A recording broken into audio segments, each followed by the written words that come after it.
Hello, everyone. Welcome. First of all, welcome to October. And the second of all, welcome to the 1st of October, which actually for Nigerians all over the world is a significant date because it marks Nigerians' independence from colonial masters.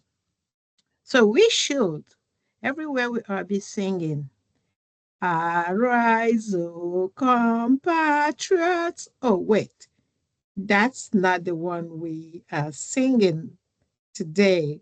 We're going back to the old one.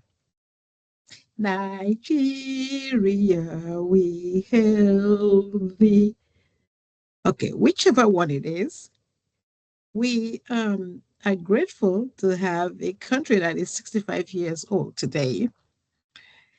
And some will say to me, no, don't say that. We are not grateful because we have an old country that is not doing us good. So, whichever one it is, it's still the only country we have. And good or bad, in sickness and in health, we still have to wish her a happy birthday and hoping that tomorrow will be better than today or yesterday. That is my feeling. I always try to see the cup as half empty, sorry, not half full, not half empty. I take that back. I see the cup as half full, not half empty. While some people will feel like, well, the cup has to be filled up anyways. And some people say, why bother? The cup will never fill up. So, whichever way you look at it, I am on the positive side. Those who know me know that. So, today we're asking about this beautiful country that is endowed with so much natural resources, human resources, you name it. And it's actually being referred to in the past, I don't know if it's still the same, as the elephant of Africa. It is big in number. The population is over 250 million, as they say now, and some will say 210 million or 220, whichever one. It is a very populous country, the most populous in the entire continent of Africa. And with that, it has so many good parts to it. You see people talk about its food, its fashion, the smartness of a typical Nigerian.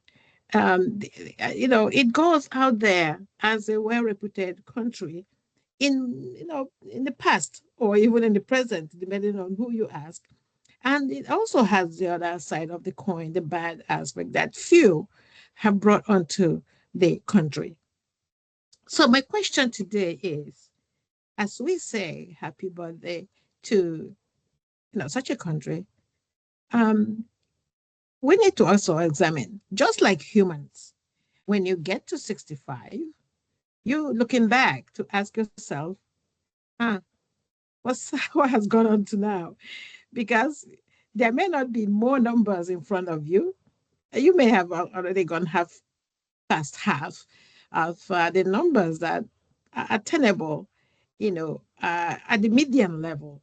I'm not saying that some people have not reached the age of 430, but typically not.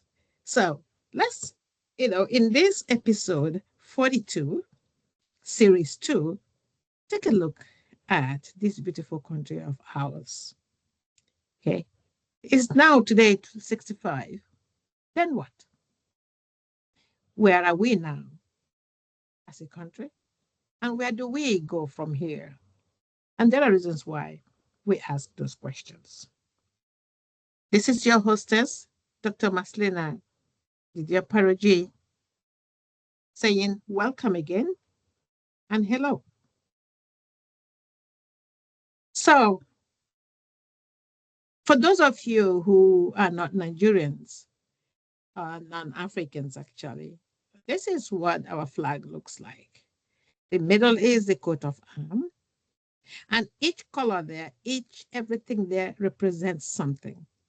And our Our green aspect is the peace.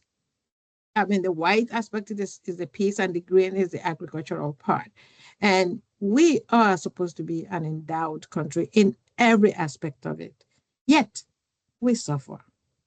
And the reason why I wanted us to know, part of the national anthem states categorically that the elders are supposed to hand a beautiful country on to their children. Are we doing that? Are they doing that? That's a question I'm asking, and I may not have the answers. So I'm expecting you to join me or think about what answers could that be and make your own judgment. It's everyone's prerogative. So this is a picture of a typical progressive human being or country at the age of 65 and beyond would look something like this, accomplishing some milestones. And those milestones are based on specific context, history, development goals for each country. But there are some common expected objectives or milestones, despite, it doesn't matter what the country is, whether it's in the Western world, the Eastern world, the Asian world, and whether it's a first world country or a third world country, there are expectations. So each person, like any individual who is approaching such an age, will be asking about their economic milestones. For a country, they're asking, do we have a stable economy? A progressive one should have industrialization, innovation going on, infrastructural development going on. It should have a social milestone or have social milestones in plural in the aspects of education, healthcare, social equality. And we're going to explain some of this. It has to have had political milestones accomplished or even close to it: democratic governance, rule of law, international relations. It's supposed to be talking about environmental milestones, okay? Sustainability. And when we talk about that, we're saying implementing policies and practices that will promote environmental stability and conservation. When we talk about clean energy, we're asking, are we transitioning as a country to clean and renewable energy sources to reduce carbon emissions, for example, and climate change? We need to be talking about that. Um, when we talk about, again, we're going to look about all this. Um, Cultural milestones, okay? Um, when we talk about that, we are asking also the question of, are we preserving and promoting our cultural heritage? It doesn't matter what the tribe is. It could be, I know Nigeria has over 250 languages and so many tribes, little and big ones. Are we, each group, are they conserving their cultural, or preserving, sorry, their cultural heritage? Or are we letting it get out of hand? And diversity as well. Okay. So we are looking at all this and we are asking the questions. So if a country doesn't have that as we speak, we have a problem. Okay. So this is why we are looking at all that to make sure that everywhere is covered. So let's get to asking the question, you know, about Nigeria specifically. Okay? What are its implications if Nigeria as a country has failed to grow up to the expectation of her 65 years of age? How? How do we measure that? How do we know that it has gotten to that point where it's not functioning as it should? What indications will tell us that that is the case? So let's look at the economic implications. Okay. We're talking about stagnation of or decline of the economy. This is huge. The country in Nigeria, sorry, as we all know, is experiencing common economic stagnation or decline. And this is characterized by all these low growth rates, very, very high unemployment, because we see the young ones clamoring for jobs. They finish school, but there is no job. We have poor infrastructure everywhere. Poverty and inequality is, really rampant or are rampant. You know, large segments of population are lacking access to basic services and opportunities. And there is this dependence on foreign aids. We see our governments borrowing again and again. The country is so much in debt, if you look at documentations out there, that our great grandchildren will have really a burden paying off these loans. So you ask yourself, why are they borrowing on top of borrowing and nobody sees what is done with this? And that's the question people are asking. The dependence on aid, on foreign aid, the external assistance for economic stability and development is really at a high level and a level that is very, very unhealthy. So we need to, Nigeria is at that stage. So in that case, yeah, we are failing huge, big time. Let's look at social implications, sorry. Um, Take, for instance, poor education and poor health care. Ours is very, very, or first of all, education is very, very underdeveloped, and they don't tailor to our culture at all. Our day of life and the educational products and outputs are so very not at par. The healthcare as well, we have not only low literacy rates in education, we have limited access to quality healthcare services, which in any country that has as much wealth as Nigeria does, we export everything, including oil, at a higher exorbitant rates to other worlds. We're supposed to have free education, free healthcare at this moment. But there is that reality that is not happening. And we have social unrest. And because whenever you have poor education, poor healthcare, poor, very high unemployment rate, there is bound to be social unrest. So there is a high level of dissatisfaction and frustration among the population. And this leads, and everybody can predict that it leads to unrest, it can lead to protests, and more especially, it has led to brain drain. So before we get to that, let's step back to the idea of social unrest. The heartbeat of the country at this moment at 65 years, nobody talks well or good, like some people will say, about the country, and that's not good. Nobody can come up to defend them. Today is Independence Day. And I remember maybe 10, 15 years ago, people, you would have parties celebrating that country, planned in weeks. Dignitaries of wherever Nigerians are all over the world will come to celebrate green, white, green.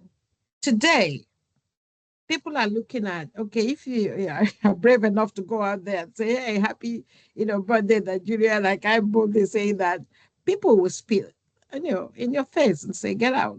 What are we celebrating and who are we celebrating? And that is sad. So people may even take that to go on. But unfortunately, even the unrest and, are threatened, even if it's peaceful. And we see that. at the stains now on the Nigerian flag of young blood massacred, you know, you know, unarmed. So those are the aspects that we talk about when we say social unrest. Now, the big one is the brain drain. We have skillful or skilled professionals, Nigerians, educated, well educated individuals migrating to other countries, even where no, many people don't go. You find a Nigerian in the darkest or the brightest of places in the world in search of better opportunities. And this has led to brain drain from Nigeria. And so whenever you go over in the world, the best surgeon, the best teacher, the best this, the best that are Nigerians who, if these people were all back in Nigeria applying all that they apply outside, nobody will touch Nigeria, even the first world. But that's the reality. So let's look at number 3, the political implications. Yeah, the weak governance. We see that everywhere. The country, we are suffering from weak governance, corruption at big time, lack of accountability. We all know that nobody is, I mean, to the extent that big pythons are eating our money and we think it's a joke. It could be a joke, but, the joke is on us. There is this hindrance on effective policy implementation. And I'm not just blaming those that are leading, I'm also blaming those that are following because the corruption has seemed deep into the DNA of the ordinary Nigerian. Okay. Even when we don't have to do that. So when you say the government is putting the money in their pockets, don't forget that you also, as a consumer, you don't have to double your money or mix your products with things that people shouldn't eat in order not to be sick to make more money. So it takes both ways, and we're going to call on that. So weak governance or government or governance is killing us because both the development of the policy and the implementation of the policy are not there. They are out the window. Okay. So again, instability comes from all that. When you have a weak governance, you have instability. And so political or otherwise, there are frequent changes in leadership. And where we say we practicing democracy, there may not be. And democracy in the sense of the word is what? The people vote for you, they want you, and they get you in there for the people, by the people, and for the people. Did I miss one? From the people. But we find that even elections nowadays don't make sense because they are not really from, by, or for the people. So in that case, there is, leadership tussle um, that gets disrupted most of the time, and by itself disrupting development efforts in all sectors of the country, creating an uncertain environment. If you ask a typical Nigerian today, Nigeria is an uncertain, some of them call it a doom place, a dark place, some waiting to sink. But there are some aspects also that are calling it the best country in the world because they are making money from nothing. So it depends on who you ask. So I'm not going to condemn it or elate it, but it is what it is, right? And with instability comes the human rights issue. We hear of kidnappings here and there, midday at night. People are being killed for no reason at all. It's becoming a more bloodshed each time than during any wars. And there may be ongoing, and there are ongoing human rights issues. Lack of freedom of expression is also the order of the day. People are thrown in jail for speaking out. And it's not just in Nigeria. Some of that is, it's happening all over the world now, some places where you didn't even expect that to happen. People now cannot freely express themselves. Um, there are places now in Nigeria where there are limited political participation or over participation when you have a child that is not of voting age voting, or you have one that is of voting age, you instead of allowing them to exercise their civil rights, you are buying their votes. Those are, you are treading on human rights. So we leave that at that. We also see environmental implications. There is degradation going on everywhere. People are just cutting down trees to build, and every kind of things out there without thinking about the air and what those trees could mean for us. Pollution everywhere. People are taking money to bring in things that are rejected all over the world. Um, um, Toxic wastes, they're being dumped in Nigeria, and because of money. So we are looking down on that aspect of the environment that should be our place, at least of solace, but it's no longer that. We have lost biodiversity. We're going a lot of artificial ways to do it.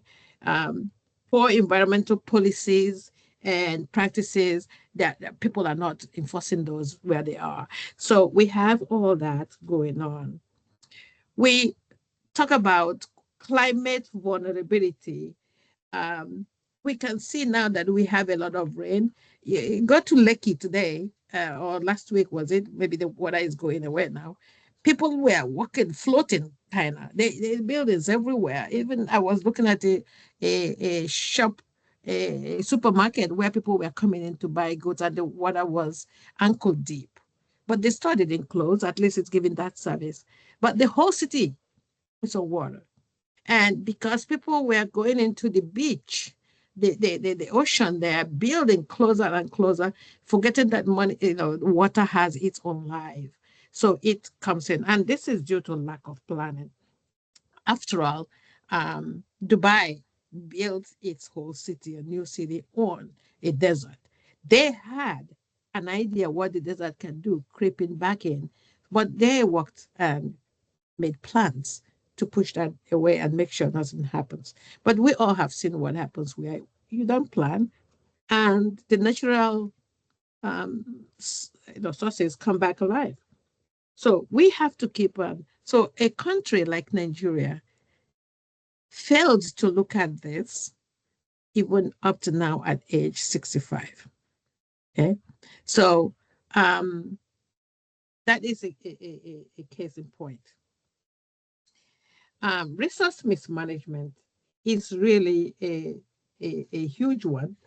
Um, that one is where it's not that money is not given for such.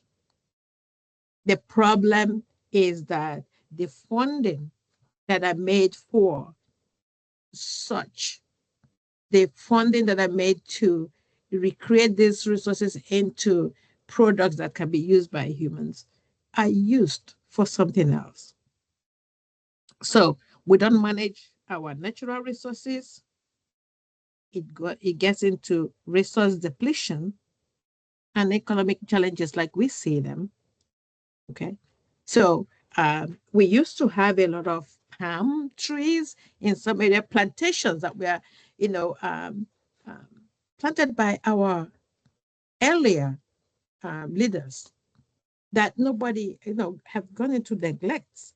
And now we don't have that. That used to be our source of income for the country, a revenue source, just as well as rubber, just as well as groundnuts.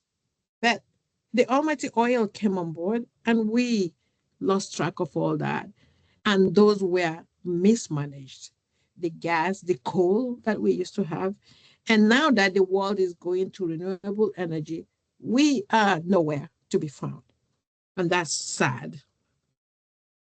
So, talking about cultural implications, um, again, we are losing everything else, including cultural heritage, due to inadequate preservation efforts.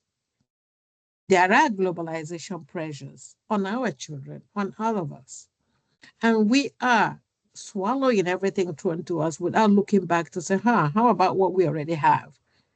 And so some there, in the social media, you see some people go out in maybe first world country or some other places, and they see our arts out there um, that were built by our forefathers being sold or stolen to other areas.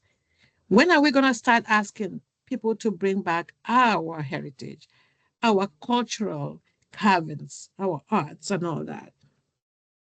This is part of why at 65, we are struggling. We are not acting our age. Okay. Um, we talk about limited support for art. I remember even my village in Mbise where I came from, or I come from still, we used to have a landmark, Chukwegu's art. It used to be, I remember when we come home on vacation, we used to just go be taken around to see the art of this old man. And since he died, it's supposed to be actually a tourist place, but nobody talks about it. It's going, it's gone.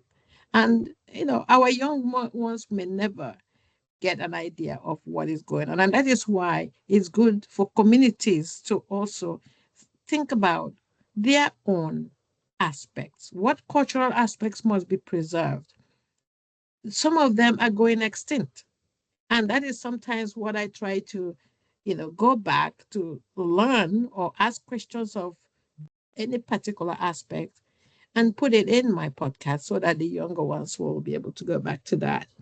I choose this part, this aspect of documenting, not just for you to see my face, but for you to listen and also have it in words where you can go back and listen and also have words that are attached to that. I hope that will be helping our younger ones. So the idea of art in all its form or format, whether they are dances. The other time I was having an interview and with a culture person during the Young Festival. And one of the things we were learning was that there are some aspects of our new yam that are really dying off, and nobody is there grabbing them, or not, none the young ones are being taught to propagate these aspects of culture. We need to go back and look at it. We need to go back to basics. And that's what this is all about. Now, talking about social fragmentation, as we see lack of national unity because of the tribal wars that go on, whether you are Yoruba, Igbo, Efik, Bibio, and all that, Igbo, and all that, apart from that general war, it has really seeped into more than just um, uh, economic aspect. It's gone deeper than that. There is no cohesion at all anywhere. And this leads to social fragmentation. Um, there is also that division along, religious groups, um, big time, regional lines as well. Some people are a tribe and then they are saying, no, we're not that tribe anymore. Everybody is going in and out of somewhere. And that's when you have social fragmentation, as it's termed out there, everything, nothing is really in place anymore. Nothing binds us together. And so when you have a community of citizens in a country or a continent or the world that are not really jiving together, we have problems. Okay? Even at whatever age in life. And it's worse when you are at 65 and there is no um, anything, nothing to talk about or to clean up these things. So when we talk about now the overall assessment, we're looking at developmental challenges that are out there. The country is facing significant development challenges, and it requires urgent and comprehensive intervention. But who will bail the cat? In a country where you are looking for just one good person, like they say it in the Bible, Remember the sin of Sodom and Gomorrah when, the prayer was, God, what if we find one person that is good?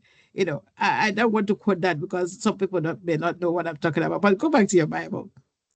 The prayer was, somebody was pleading with God to spare that Sodom and Gomorrah if we can find one good person. And that is our prayer now for Nigeria. Can we find one good person to lead us out?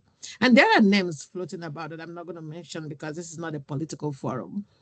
But we're still divided everywhere because of our own selfish reasons. Um, Again, our own selfish reasons. I'll leave it at that. So think about that.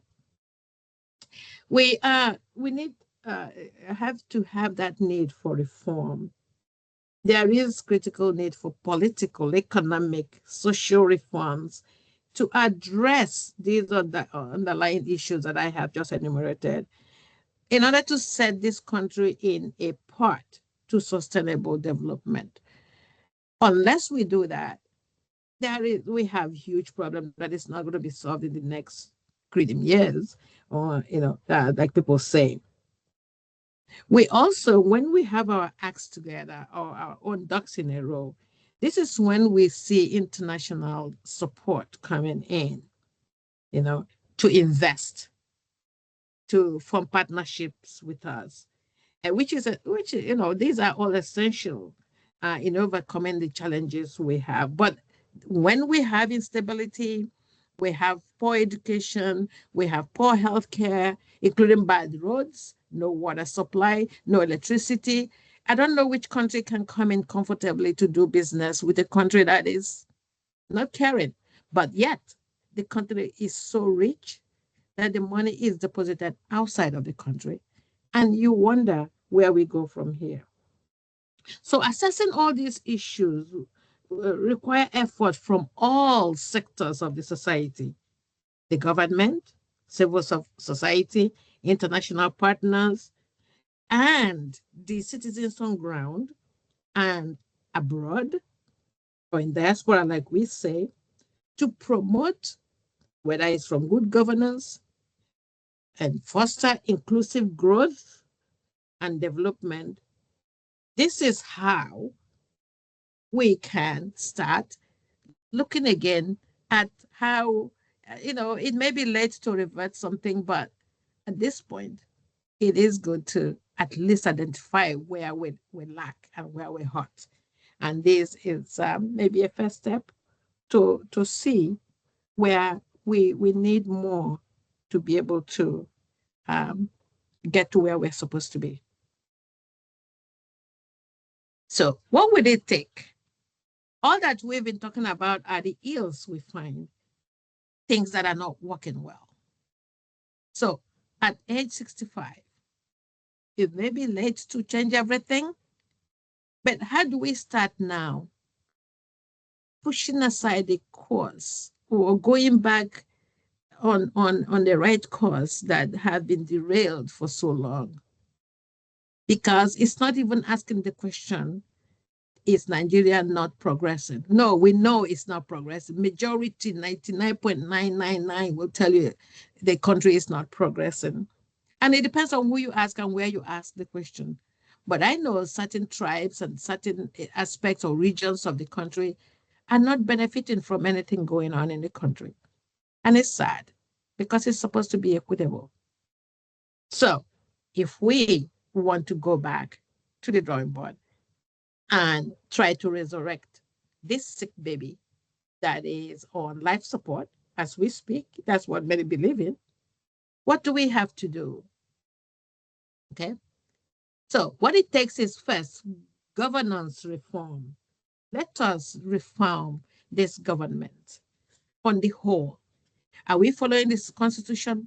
If not, we got to rewrite the constitution or, update the one or adjust the one we have, whatever it is, the word that many people use to correct what is not good. And that includes also looking at the anti-corruption measures. The country is seeking or sipping with corrupted humans, and not only at the top, at the bottom. It's systemic. So we got to find a way to introduce anti-corruptive measures. So to implement such strict anti-corruptive or corruption laws, establish independent anti-corruptive corruption bodies, that is going to be tough. But it has been done before. And somebody the other day reminded me of a regime where people were forced to really do what is right ethically. And ethics took up the order of the day. I think it was Day One or somebody. And people, he will show up at the office at exactly the time office is supposed to open. And if you're coming in late, that's the end of your day. You are relieved of your duty. And, a lot of such stories were happening. And people started sitting up. Okay. He would send people who were disguised, as anti-corruption, brigade or something. And you go to their offices, they will go to ask for a particular document or something, and you start asking for money. That's the end of your job. On the road, I think he planted people on the road, and that's what some governments do. And you have even like the police or anybody taking bribe on the street, they are reported. And today is even easier that we have all these phones and recordings that we could capture people. And that's the end of that. You got to start somewhere. We have to strengthen institutions. What does that mean? We have to build the capacity of governmental institutions to ensure effective service delivery. It is going to be a tough thing to do because people slack. Sometimes they call people lazy. It may not be that they're lazy. There could be one or two that really want to do what is right. But the majority is surrounding them, may be threatening them, or looking at them like as fools. And what can you do when you are 1 out of 10 trying to do the right thing, doing the right thing, and everybody else is looking at you like you're a fool? And there have been stories of that. So let's strengthen the institution by standing up against those who want it destroyed, if for nothing's sake, for the sake of our children.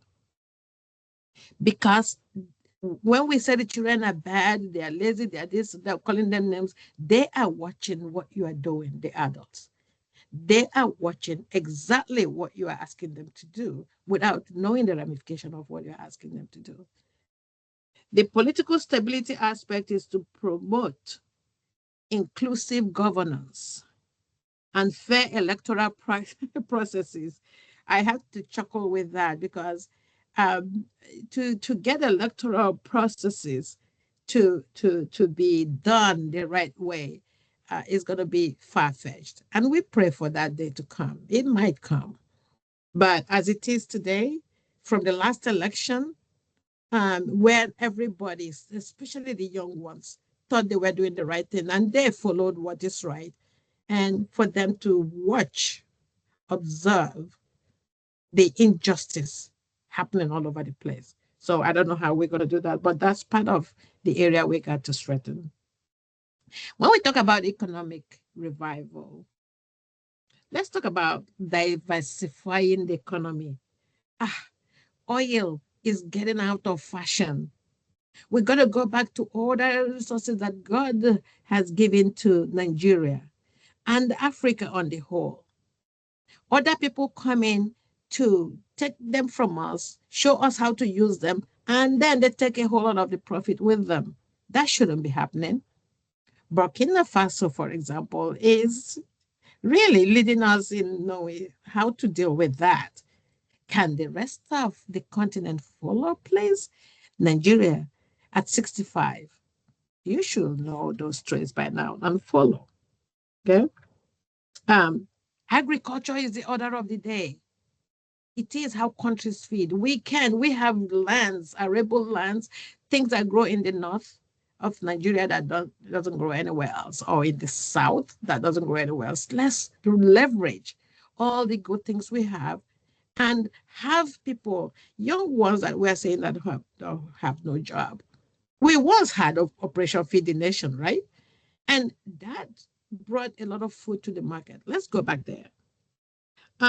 Manufacturing. We used to be able to wear Nigerian made fabrics that are made in Nigeria, shoes that are made in Nigeria. What happened?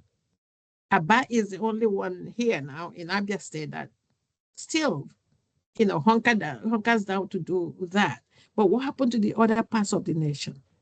The basket weaving ones and the others that have other natural aspects of the. And we should not ignore technology. We are into it. Our children out in the world can bring that back for us because they know how to do that. Okay. So let's talk about the infrastructure development. That's big. Okay.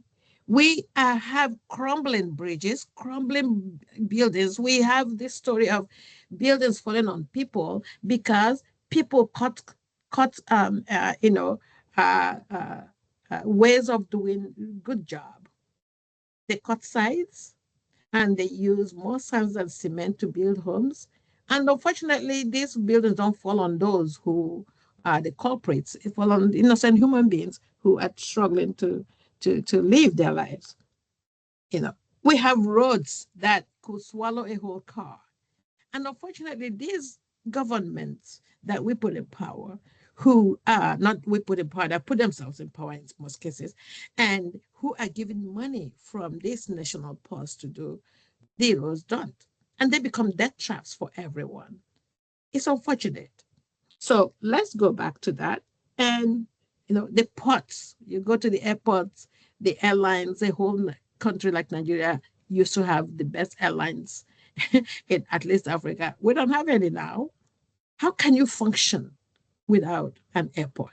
I'm sorry, an airline. And then you have everyone else in the world flying in and out of your, backyard, and they're charging exorbitant prices. So that's revenue out the drain that we could have been. Just imagine Nigeria putting out 20 planes to go to all these worlds to pick Nigerians back and forth during the holidays. That's a big revenue for Nigeria and Nigerians. But we're not there. I don't know what we did, but we're not there. Okay. So infrastructure is huge. The energy systems, we lack electricity where we can put simple ones. And this is where I call the community. Put your own. Do what you can without waiting for the government. Because the government may never come. That's the society we live in. At age 65 and they haven't come, when do you think they're going to come? So do the best that you can with what you've got. When we talk about social development, what will it take for Nigeria to straighten its course and go back, despite the fact that it's old? Education. We not only increase the funding of education, but we check for accountability. Because I have a feeling money is going into all that social development aspects. But without accountability, nothing is happening. It's sad to watch children go to school on a building with no roof. The rain pours on them. They have no seats. Nigeria used to be a place where some people that went through elementary, secondary, even higher institutions of learning went for free. Some of them came out with cars waiting for them, or at lower prices, or even free. Where prowess in education used to be rewarded. But now I don't understand what went wrong, that even when these children, their parents offer to pay for little services like that, they still cannot get where they're supposed to be. Now we have a system in education where children are expected to do their exams online, yet they don't have computers. Nobody has ever taught them how to turn on the computers or turn them off. The teachers as well. But you are asking them to do exams on computers. How about that? One is tough. So we need to think before we tell people to do what. Well, how about the teachers? Are we, finding a way to improve teacher training? So when you ask somebody to be teaching what they have known for the past 10 years, things change every day. In developing countries, they have in-service training every time, bringing teachers up to speed as to thinking outside of the box, to teach their own children who should be thinking outside of the box.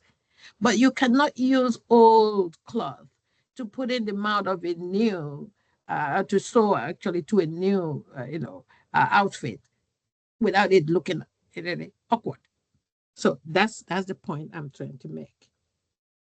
So how about universal access to quality education?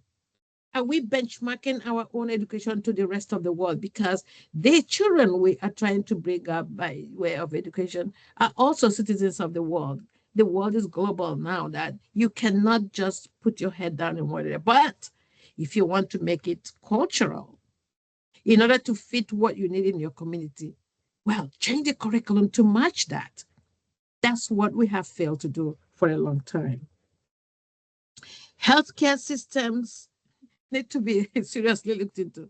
And I know, I give kudos to those who come in yearly, maybe from diaspora or even within, to give services of health here there. But my question is, if you give somebody aspirin for a headache today and you leave for another 1 year, you think they won't have headache anymore? Or you give them medication for 1 month for high blood pressure, and you think after that, what will happen? We need something that is continuous, that from time to time, people will keep an eye on this person to see what develops after that. So we need to do more since the government is not doing what they're supposed to be doing. But this is where also we call on the government, do your job. That is what we're asking. Nothing more, nothing less. And there has to be this, encouragement to ensure access to essential medicines, not just essential, but not the fake ones. A whole something that is killing a lot of Nigerians now are fake drugs being, imported or made within Nigeria. And those who are doing that, they know what they're doing. So ethics is out of the window. But we are having all that. So this is another area where we can strengthen our necks as Nigerians, or Nigeria does that for herself. In the case of social protection, um, there are vulnerable populations out there. Mental health is real all over the world. And in third world countries, because of the stress from, unemployment and all that, it's even more rampant. And those are neglected. Some of them are even punished, beaten, when it is not fault of theirs. So in order to reduce that, we have to reduce poverty and reduce stress. And you see everything go down from there because that's what is happening out there. Okay. The women, that's another vulnerable population that is being maltreated because everything else comes from them.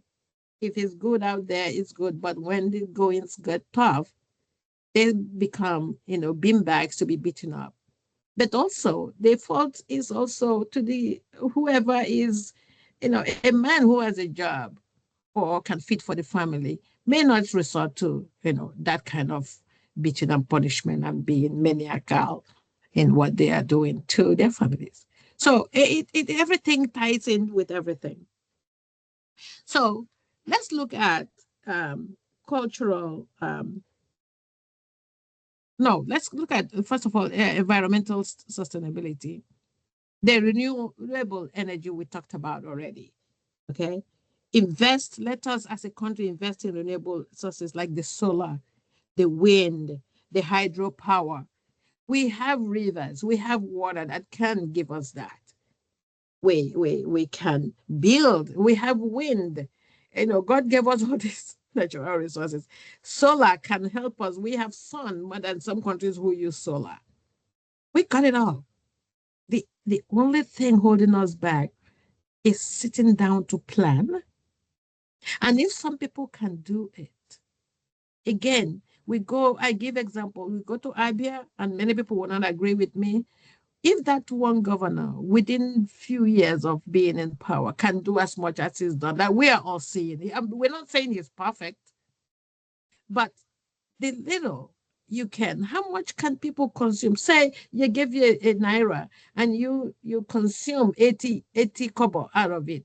We are just asking for you to implement the 20 kobo that you are bringing out from what you shouldn't even be touching. But hey, who are we to say? We are just begging, pleading. Conservation, natural resources again, I talked about biodiversity. We need to recycle. I always share, whether on Facebook or on WhatsApp or some other platforms, of people doing that. People picking up the little water packages that people have, consumed and thrown the plastic on the floor. They gather them, and when people see people picking them, they're like laughing at them. No, they turn them into another product. Again, that's thinking outside the box. You use what is already there. There was a lady, I showcased her case where she was picking tires. People just throw car tires everywhere. She will pick them and she will make furniture out of them. And when she's done, you wouldn't even recognize that. So let's start thinking about it. And that's a source of skill for the young ones who don't know what they can do. Okay. Climate action. Yeah, let's look at the climate again. Let's change the mitigation, adaptation, the strategies. Again, because we are now using a lot of products that are from overseas, those people know how to dispose of those products. But, for us, you go into the bushes where we plant cassava or yams and you see diapers that may not even be, biodegradable. They stay there forever and you do havoc to the farms. But it's our thing to say, burn them up. Okay. There are some of the batteries don't belong on the ground because they pollute stuff. A whole lot of things like that. So if we are learning to use outside products, we need to learn how to, refine them or, get rid of the waste because that plays on the climate. And again, you find snow where snow didn't used to be. You find rain coming a lot where they're not supposed to be. And you go all over Nigeria, some areas, you see erosion havoc that, weren't there before. There are reasons for that. So we now look at cultural preservation, the cultural programs. We got to look at the programs that support our communities, initiatives, the preserve, so that we are going to preserve our natural or national heritage. We cannot let those die. That is our DNA. Community engagement, that is big. And this is where, when heavens can help you, help yourself, signal comes in. And this is where we encourage communities, do for yourself what government will not do for you. I keep saying to people, when you are every time sitting on the armchair and wailing that government is not building your road, and it's done, the government in power for maybe 4 years has not looked your way, even for once. What are you thinking? They're going to do it when they're going? No, it's for you to do your thing the best you can, and then wait for them to come ask you for help in voting them in for the next time. And then you have opportunity to ask them questions. But this is time for you to do what you got to do to stay. Communities can build themselves up. There are communities that have done that, build houses, build roads, electricity, and you think they are little London or little New York. It can happen. Okay. Community effort is very, very vital. International collaborations, the foreign aid that we seek, when you build it, like I always say, they will come. So building it means show them you have the capacity to do something. I always tell people that if you show that you can innovatively build something, there is always somebody who comes to, how did you do that? Okay, you need help. Oh, I'm stopped here or started doing this, but I can't do XYZ. But this is what is capable of doing. They will then help you get to your goal. But to ask for foreign aid as well, when you don't have anything to show for it, that is embarrassing in the first place and an abomination in the second, because you're wasting other people's resources that doesn't belong to you. So and foreign aid doesn't mean you can go to borrow a whole lot like Nigeria just did or is doing. Almost every government you go to, except maybe a few.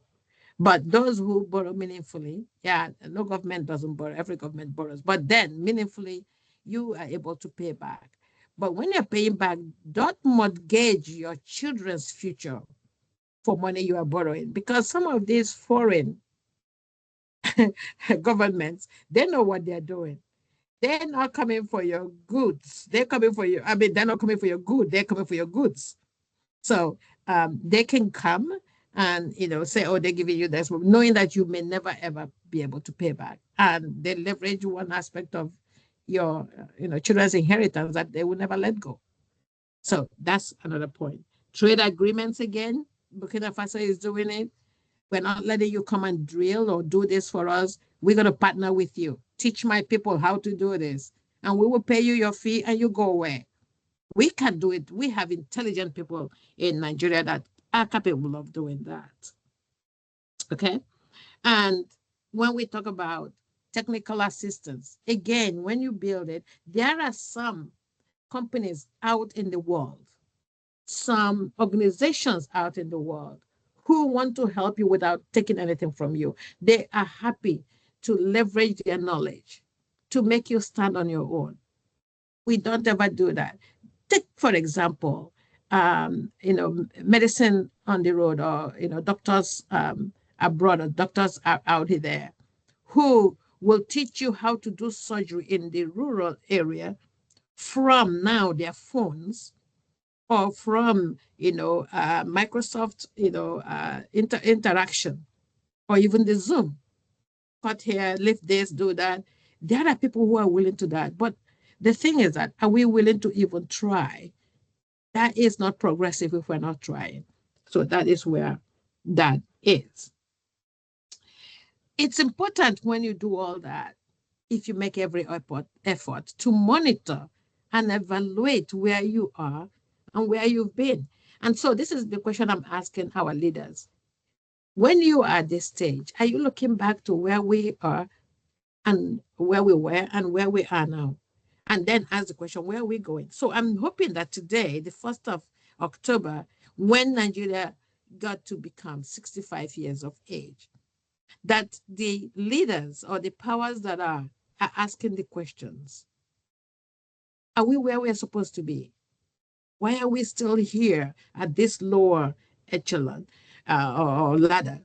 Why are we not progressing? What are we not doing right? I'm hoping somebody is asking that question, because if not, if it is same old, we have a bleak future for our children. And monitoring and evaluation means what? To collect enough data.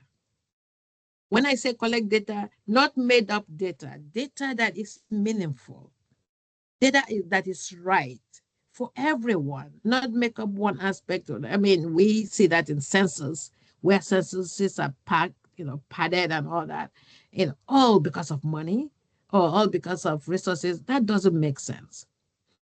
Every aspect of Nigeria has its own resources. Every region can dwell on the resources found in their areas. That's how endowed God made us. But we don't look at that. The person in, 1,000 miles away want to, from there, drain the resources of another in another region. That's not fair. So let's look at that way. I'm saying all that could put me in trouble, but hey, that's that something. Somebody has to say the truth. Data, the only way you make sense of what is and what should be, it's data. The data you have on hand to compare and contrast. Nigeria should be collecting data. Data of economy, data of security, data of culture, data of the environment, all that. And at the end, compile to, see what is going on. And there from there comes the performance metrics. From data, you have a clear performance metrics to evaluate your policies, your programs, lessons learned. The whole world does it. I don't know if Nigeria does that because at 65 years of age, there are certain things that are still happening, like they were from day one of independence. I don't understand that. So when you have all these, you have feedback mechanisms where, you create for continuous feedback and improvement. What doesn't work? Let's do it. Let's do it better. But in our country, we see things that are happening again and again and again and again ad nausea, and you are asking, is anybody looking at this? And you wonder. So I want you to come along with me. When I spill all this, it took me time to compare, like, leaders of thoughts, schools of thoughts. What are you thinking about this and about that? And comparing to, progressive nations, what are they doing right? Compared to Nigeria, what are we not doing? And compared to those who are even trying. And this is why the world had categorized, nations into underdeveloped, developing, and developed. At least let us get from away from underdeveloped to developing. That will be a progress. We're not asking to be the best. We're asking to really raise our head above water. That's my call. And for the sake of the children, because at 65, nothing much now is going on for you. This is a time where we would have sat back to really now be counselors for our children to tell them, no, don't go this way. We didn't do well over there, and guide them to the real progress. But we're not doing that. Okay, so we need that monitoring and evaluation, and on that we are talking about leadership and vision. So we have leaders. No, we cannot call them leaders. We call them managers because they're just managers. Because I have not, for so many years, encountered a lead, and I'm going to quote LXOT. Maybe they're talking about one in Anambra or in the West or in the North. There could be one or two who are actually leading. There's a difference between leading and managing. And that's the assignment I'm giving you. Go and look that up. When you lead, you are looking at vision. That's why we call it visionary leadership. You look beyond just building the road or servicing the road. You asking yourself, not repairing the road that has been unrepaired for years. You asking the people that live in Oji River and the people that live in Opalangwa, do they have access to go from one place to the other? Then you say, okay, why don't we build a road here or there? But what we have now are those managers who don't think. Visionary leaders think outside the box. What else don't my people have that we have to implement? How else do we get revenue? Who else is being left out? Okay. That leads to strategic planning. When you're able to have that vision of where next to go and take your people, then you develop a comprehensive strategic plan with clear and achievable goals, with timelines. And so again, I go to Oti when he says, I will build a dormitory for the students in 1 month or in 2 months or 3. He does that. And not only building one that is really going to fall over tomorrow, there is a shoring of a good one, a quality one, no matter how small. So this is what we talk about, by how we take people from one step to the other. We take Nigeria from where it is now to the next, because we all have, from what we saw previously for what we call a progressive nation, Nigeria failed to fall into that because of all the variables that are shown that other countries, it's not my making. I didn't say this by myself. I researched into it. So nobody says I'm calling my, I love Nigeria more than some people. Actually, I love it completely, but I want it to be better. So comparing it to what other progressives have, we are not there at all. But we could be. because we have a lot of resources. So, not just to point at the elders. This is my challenge for my young ones, the youths, and the young at heart, the young adults. I know that you are trying sometimes to do what you can do to move one step, but then you're pushed back. Some of you have been killed in cold blood, but it doesn't stop you from going again, to find your own footing. Because let me share with you, and I'm going to tell you boldface, you are faced with um, selfish elders. Let me say that, politicians and otherwise, and you have witnessed them show you untoward behaviors that will not help you on the long run. But you have values.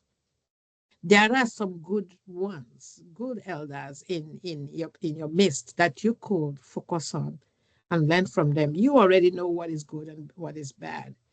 So you have seen that your country at 65, it's not where it should be. So for you to secure a better future for you and your own children, these are the areas that I want you to focus on that you can do from your little perspective or your little angle. Education and skill development. Pursue education.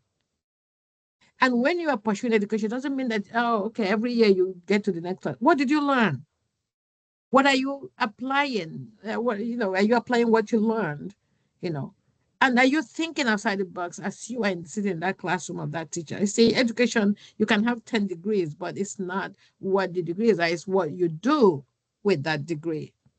It's easy to be called a doctor, a professor, and all that, engineer, this, architect, that, lawyer, this. But what did you do with that?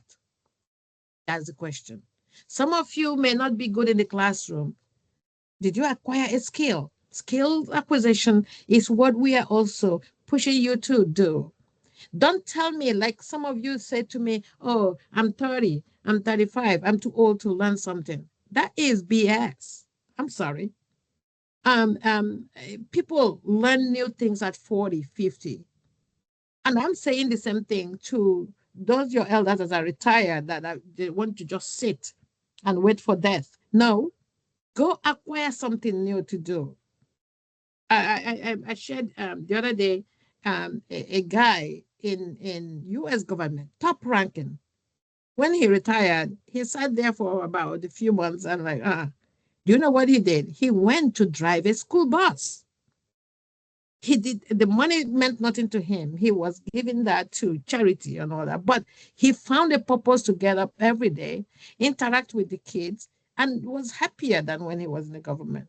So let's get something going. Acquire skill. You can even be in school and also acquire skill. Never stop learning. Make it a point, learn something new every day. Something new that is a challenge to you. When I tell people, I watch Turkish movies in Turkish language. Sometimes I don't know what they're saying, but I'm surprised myself picking up one or two words as we go. I learn Spanish, one or two. It doesn't stop me. I make a fool of myself, yeah, but hey, it is what it is, right? Again, you exercise your brain, you success yourself, and who knows, you could find your life calling from that. Engage in entrepreneurship and innovation. Try to start small businesses. Okay? Leverage technology. Create solutions. Okay. Um, the other day, for my birthday, I set out, and challenged at least two people. Send me a business plan of something that you thought from yourself or for yourself, from local things. Somebody was showing me how they made plantain chips and packaged it so that those who, want snacks, they don't have to, they baked theirs instead of frying. And that was great. And you could do that, package it very well. And if I see that is moving, hey, I can call people, solicit, and then I work with you to say, hey, how are you doing this? And give ideas that I know. I'm not perfect, but I've been, around the block to be able to help. So these are the encouragement we try to give you. So think technology, for local things that are needed. You don't have to reinvent new wheel, but work on the ones that make better what somebody else has started. You know, you can engage in networking. Build networks with entrepreneurs. Somebody told me the other day they can walk up to somebody in any office to talk to them. Yes, don't go like a beggar, because the moment you put money up front, people walk away because, Nigeria, first of all, we are known for extracting money from people, but not everybody does that. But show that genuine that I don't want your money. Most of the young ones that I talk to don't even ask you for money. They're asking for your advice. They say, what do you think? They pour, I listen. And I say, you know what? Why don't we try this or that or that? And that's their ideas, not mine. Okay. Look for mentors. It doesn't have to be your mother or father. Go beyond that. Your mother and father are the first mentors you have, and then your brothers or your siblings and all that, sisters. But then you could step out of your family to look for other mentors. Okay. If you have money, invest money and get that support and access to everything. There are also resources that you can then. Who says you can build, like we say, build a small business to employ others? One of the things about building small businesses is to identify the need. What does this community need that you don't get? There was a point where when I come home to call for people to service this or that, you will wait for days and you will start asking the question, are there no other people to compete with this person? And the thought is, okay, develop humans, pay for one or two people to go learn that trade. So, you don't have to wait for this other person. Let's, as a community, start thinking that way. Let's have multiple people doing, the same or more, and give them opportunity to start small businesses and social enterprises. Um, when we talk about civil engagement and advocacy, we're asking people to participate in civil activities, young ones, engage in community service. It doesn't have to be paid for all the time or a paid one. It could be volunteer work, because that's when people will see how active you are, how strong you are, how dependable you are, and they will go out of the way to provide you funding for what you want to start or find you a job. Okay. Um, that is a way of helping yourself and helping the society you live in. Be an advocate for change. You guys have your phones, and don't just use your phones to beg on social media, on Facebook, and to beg others to do this or give you this, give it. No, no, no. Start an idea that somebody will now back you up on. Okay? Use that social media or the platform to advocate for policy changes within your local government and beyond. Call for transparency. There are people in your government, in your local government area, who get these funds from, the top, from the state level or the federal level, and you don't see what they're doing with the money or the funding. Ask them questions. This is time to say to them, hey, you're representing us. Yes, we may not have put you there, but you are still accountable to us. So that's what we call accountability in governance. You ask questions, and they're not going to kill you. They talk to you or they don't. Okay. If you have two or more collective voices like that, the young ones, this is where nobody touches you. You can do that. Okay. You can join organizations, become active in youth organizations, non-government organization or governmental organization, advocacy groups, networks that help in social and platform reforms. Engage yourself in there, not just because of the money, but because of the change. Because where you have things working well, the money will come. where there are things working well, the peace will come, the stability will come, and everybody will benefit from that. Health and welfare, or well-being, health lifestyles or healthy lifestyles is what we ask of you. Those of you who engage in drugs, engage in smoking this or that, engage in alcoholism, engage in sexual, all that, and pornography, you're not doing yourself any good. If you want to help build Nigeria to become better, and I'm not just saying this to my Igbo group, to my MBC group, but to the world, the youths of the world, whether you are African, you are Gambian, I'm putting this challenge to you. You are the future of Africa. Okay? Prioritize your physical and mental health by maintaining a healthy lifestyle. I cannot say that enough.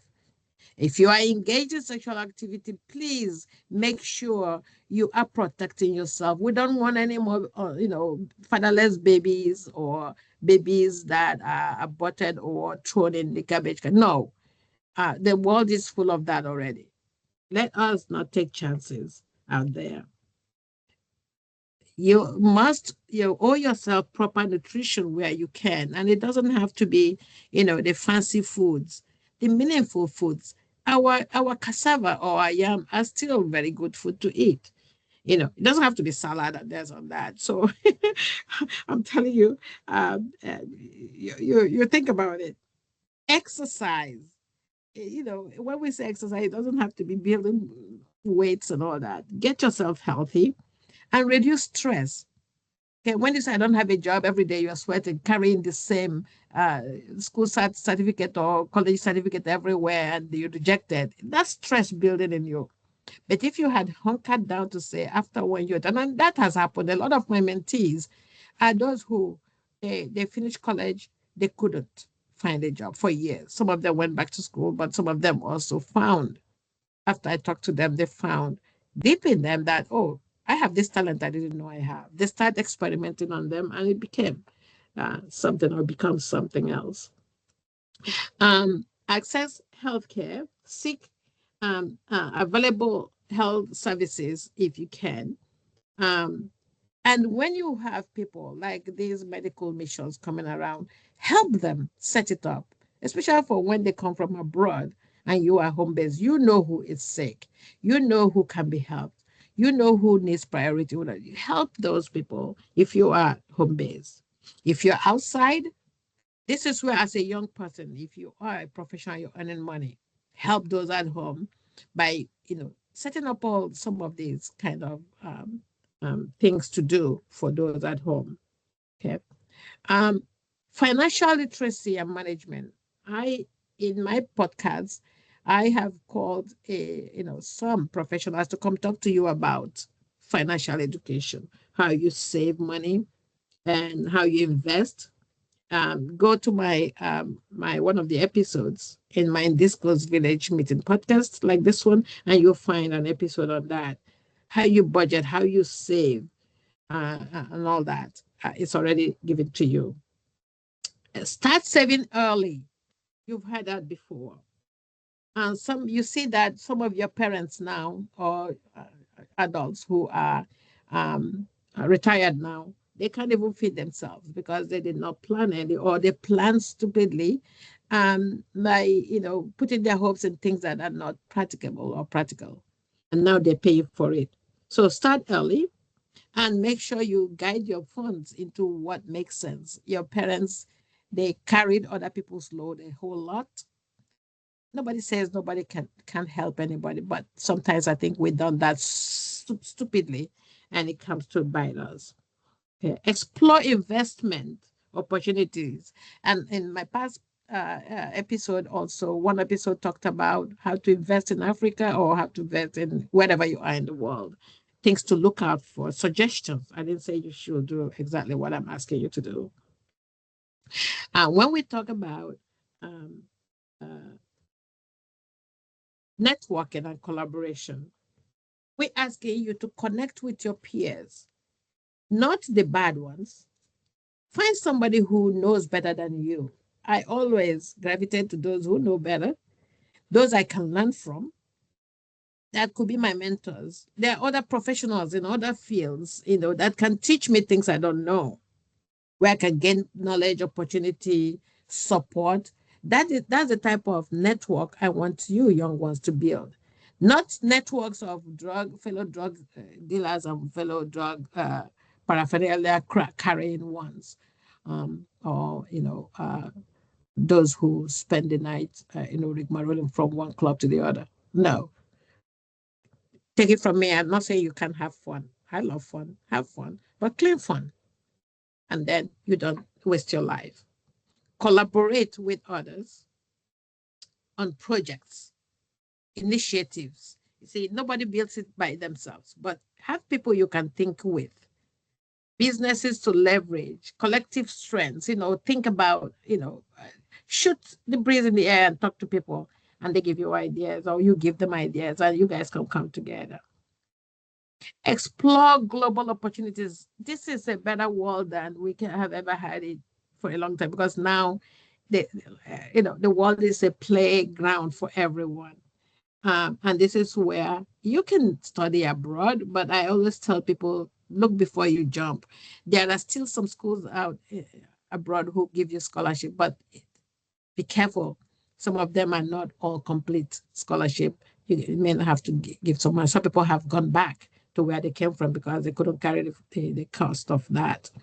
Um, Gain international exposure by talking to these people, getting seats. There are so many. If you go in the internet, instead of using your internet to do Yahoo and all that, use it in looking for opportunities. There are so many people, schools, or businesses you can write to. You'll be surprised if you're telling them I want to learn this or do that, they will. And if you have ideas, that's why innovation is really great and thinking outside of the box, like I said. The good thing about today's world is that you can find remote work. You can be in, Ajegule working for a California business. That's how good it is. I don't know how many of you that have made phone calls now about, IT or some of the banks or some of the credit cards. You will be in maybe Owerri talking to somebody in India, and you think you are still, worried, talking to somebody in Owerri. No, and this happens all over the world. So you can get remote job from anywhere.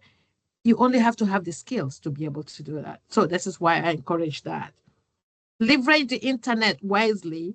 The digital platform is now a playground for everyone to find remote work and global companies and global partners. But make sure you are doing the wise thing. Migration. Explore places that are feasible to go without spending a whole lot of money. Some of you sell your father's houses and lands and all that to buy one-way ticket to somewhere where you want to go back the following day because you don't have job, you don't have anybody there, and you can't be a burden to anybody. So you leave. Look before you leave. Migration, people say it's easy. It's not. Talk to people before you start doing that, or to avoid frustration and stress. Okay. Last but not the least, foster resilience and adaptability. What does that mean? Don't be rigid in your thinking and your ways. Be open to change, to be adaptable to change. Get ready to just change directions and seize new opportunities. Never say, I can't. That shouldn't be part of your vocabulary. You say, can I? Yes, I can. And look for ways that you can, even if that is going to be a challenge or difficulty. There is nothing on earth that you cannot do when you put your mind to it. Okay. So, and, you know, uh, resilience is our thing.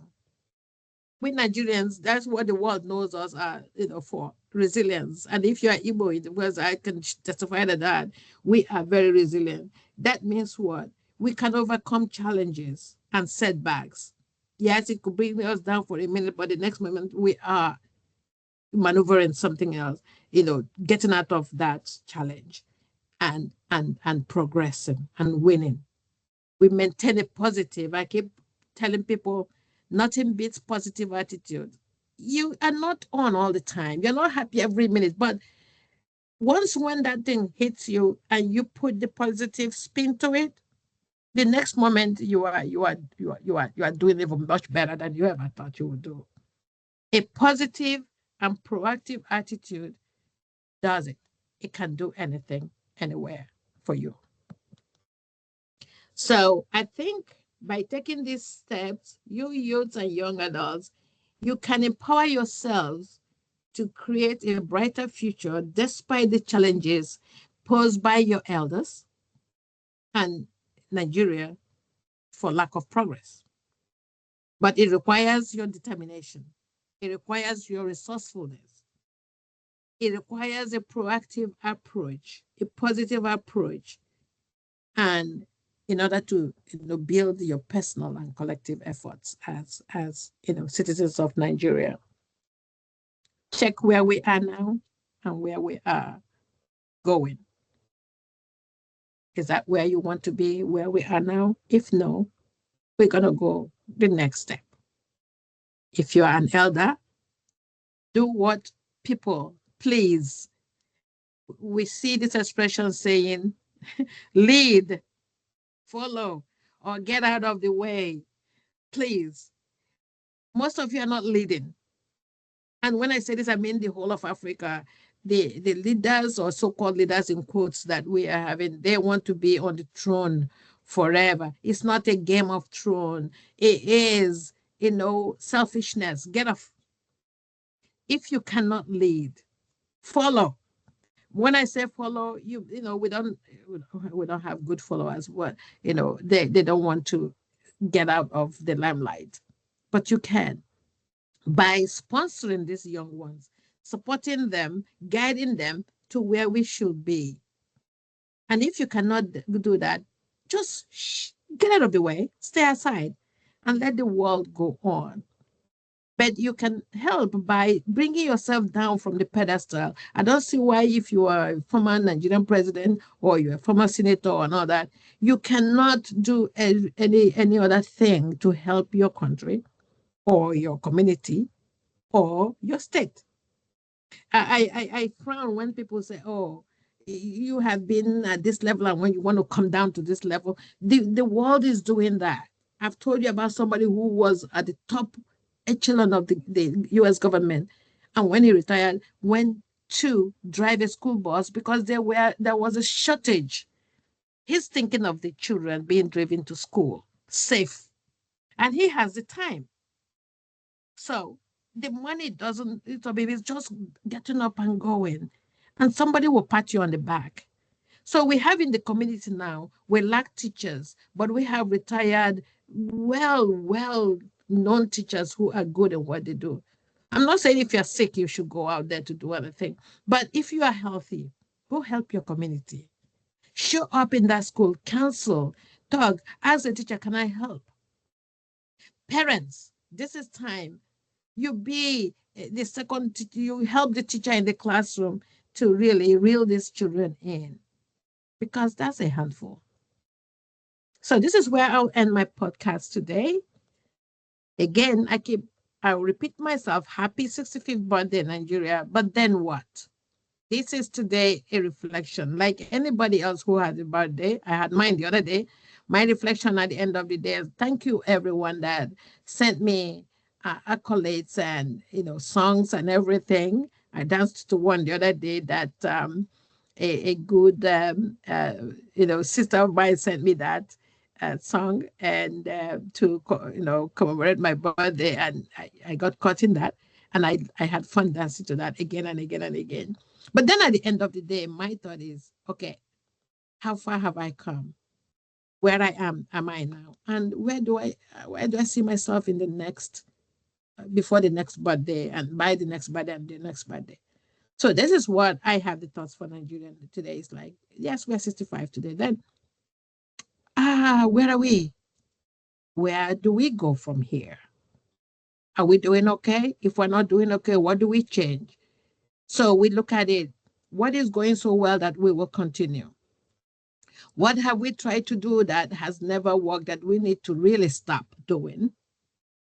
And what is it that we have been hoping to do that we have not started?